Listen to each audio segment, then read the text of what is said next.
எந்த நாடுன்றாலும் நீங்கள் வேலை வாய்ப்புக்கு விண்ணப்பித்து போட்டு இருக்கிறீங்களானே என்றால் நீங்கள் உண்மையிலே ஒரு நல்ல ஒரு விஷயம் செய்திருக்கிறீங்க.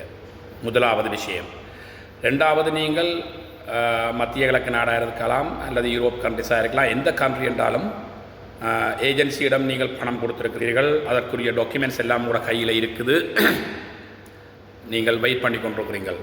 ரெண்டாவதும் நல்ல விடயம். மூன்றாவதாக, நீங்கள் விண்ணப்பித்த உங்களுடைய தகவல்கள், குறுந்தகவல்கள் உங்களுடைய ஃபோனுக்கு எஸ்எம்எஸ் ஆக வந்திருக்கும். சில வேளைகளில் நீங்கள் அவர்களுக்கு கொடுத்த பணம், அதற்குரிய பற்றி சீட்டுக்கள், அந்த ஏஜென்சி குறிப்பிட்ட வேலைவாய்ப்பு பணியகத்தில் தன்னை ரெஜிஸ்டர் பண்ணியிருக்கிறாரா என்ற உறுதிப்படுத்தல் எல்லாம் எடுத்திருந்தீங்கன்றால் அதுவும் நீங்கள் மூன்றாவது மிகவும் கட்டித்தனமான வேலை செய்துட்டீங்கள். நான்காவதாக நீங்கள் என்ன செய்திருக்கிறீர்கள், இப்போ ஆஃபர் லெட்டர் ஒன்றும் கூட கையில் வந்துட்டுது, வெளிக்கிட போகிறீங்களென்றால் அது ஆக சிறந்த விஷயம்.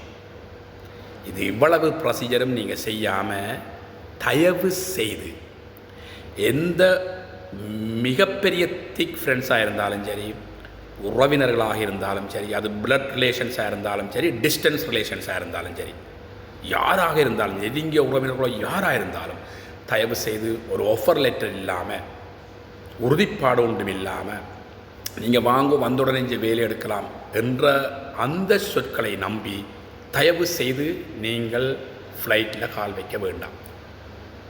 காரணம், உங்களுக்கு அப்படி ஒரு நம்பிக்கை இருந்ததுன்னு சொன்னால் அது வேறு விஷயம்.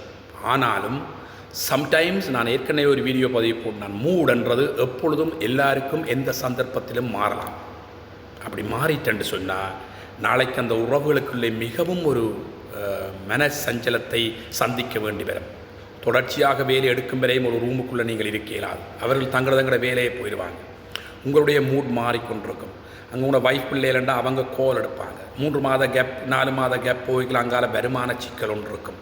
நிறைய சிக்கல்களை சந்திக்க வேண்டி வரும். ஆகையினாலே நான் சொல்லுகிறேன், அப்படி என்றால் நீங்கள் வலிக்கிறண்டா 6 மாதத்துக்கு மனைவி பிள்ளைகளுக்கு உரிய பணம் உதவிகளை நீங்கள் அங்கே செய்து 6 மாதம் அவர்கள் சந்தோஷமாக இருக்கக்கூடிய அளவுக்கு ஒரு கேபிட்டலை போட்டுட்டு அந்த 6 மாதம் செல்லுமப்பா, 6 மாதத்துக்குள்ளே நான் வேலை எடுத்துடுவேன் என்ற நம்பிக்கை இருந்தால் மட்டும் வலிக்கிறங்க.